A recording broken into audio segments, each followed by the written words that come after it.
US President Barack Obama wants closer cooperation between the government and industry on cybersecurity and came here to Stanford University in the heart of Silicon Valley to deliver that message.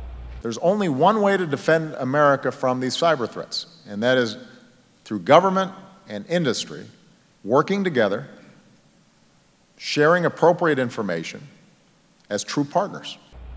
He's hoping that companies stung by recent cyber attacks like those on Target and Sony are now motivated enough to heed his call. So much of our computer networks and critical infrastructure are in the private sector, which means government cannot do this alone.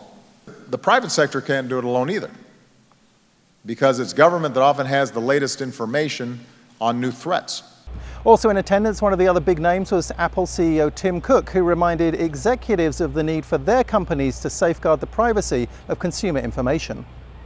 We have a straightforward business model that's based on selling the best products and services in the world, not on selling your personal data.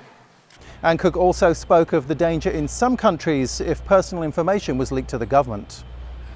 Too many people do not feel free to practice their religion or express their opinion or love who they choose.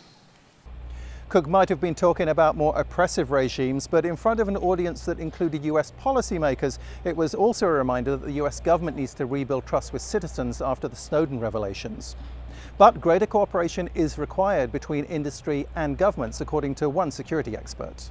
We're tremendously vulnerable in the first place, so we need a governmental umbrella to help us. We need our Defense Department to protect us. We need the FBI and law enforcement to protect us.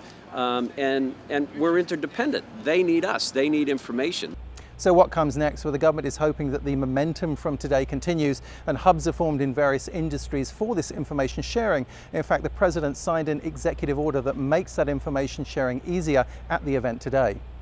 And momentum is something that will be needed. Art Coviello told me he remembers a meeting here in Silicon Valley in 2003 that he attended with the Department of Homeland Security. The objective of that meeting was greater information sharing between the government and US companies. In Stanford, California, I'm Martin Williams, IDG News Service.